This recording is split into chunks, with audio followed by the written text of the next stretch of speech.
Okay, we're at Legends Gym. Today, this workout of the day is with Marcus. Marcus is the owner of Legends Gym. He's a performance coach, former NFL player. He played pro ball for 10 years. I've been doing this for many, many years. I've been a coach for over 30 years. I've been lifting weights my whole life. Been an athlete, but you can never stop learning. And so I'm going to learn from one of the best here today. He's going to run me through a workout. You're going to run me through a workout, right? Yeah, we're going to run through it. We're both going to do a little bit of it. I have no idea what you got planned. Well, yeah, this is what I normally do with the people that I don't necessarily know what their fitness level is. Some people say, hey, I work out every day. Right. You know, I do this, I do that. So this is kind of like a little beginner workout where we get a little bit of dynamic warm-up, which is kind of like some movement stuff to get us going.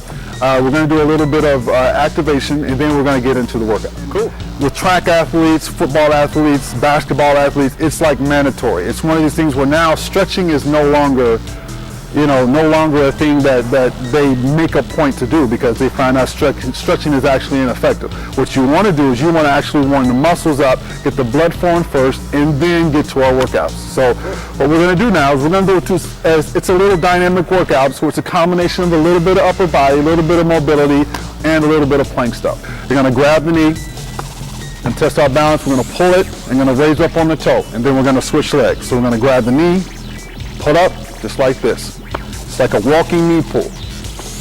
All the way up, grab the knee, pull it up. The second one we're going to do is an inchworm. It's the movement of kind of how caterpillars, inchworms do. So we're going to start off in a push-up position on all fours. Going to move. Notice you're going to inch the toes up as close to the hands as you possibly can, and then we're going to walk it out just like this.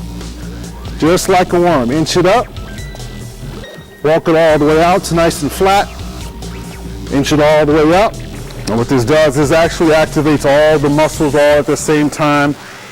Actually, it's good for the lower back to stretch out because we're stretching the hamstrings.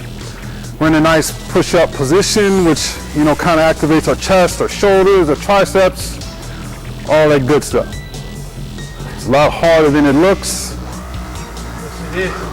All that MMA and all that powerlifting, you can really tell about our flexibility. Yeah. So depending on how effective or how they're able to do it, how closely you can walk your hips up, how quickly do the whole way through. All the way through.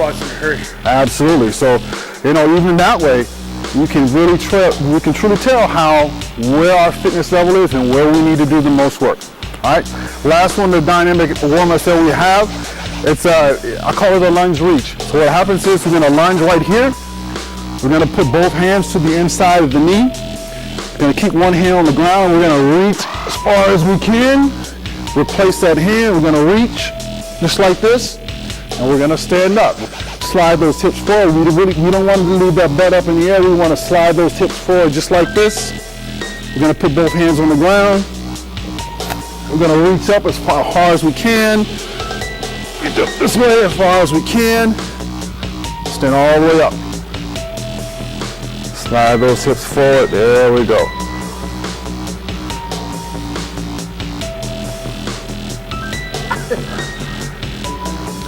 See, the body will always tell on itself. No matter what you do, it will always tell on itself. So with Terry, he has a little bit of immobility in his thoracic cavity. That's the upper part of the back.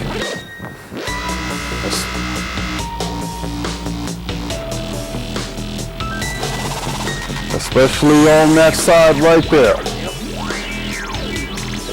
So Terry's hips and his lower back are really tight because all that weight he used to lift back in the day, all those kicks, all those different things, sitting up. There was different activities that he's done, or the professions that he's done. It really takes a toll on you. 50, 60-year-old people, everybody can do this. Now sometimes people have problems with their wrists and everything like that. It's just a matter of getting the mobility back in a wrist. A lot of times I hear people that I can't do it because my hips are tight, my wrists are tight. But see, the thing about it is eventually all that stuff gets better. So one of the problems I have is that I sit so much. Right, exactly. On the computer all day. Exactly. So that becomes a problem. The thing is when I stretch, the problem, it seems to me like, okay, I'm solving the problem. Right. You start doing something that is performance-based, it sure shows up. So Definitely. I learned something today. Absolutely. I'm looking forward to this workout, man. Yes, sir. Ready to go? Let's go. Okay.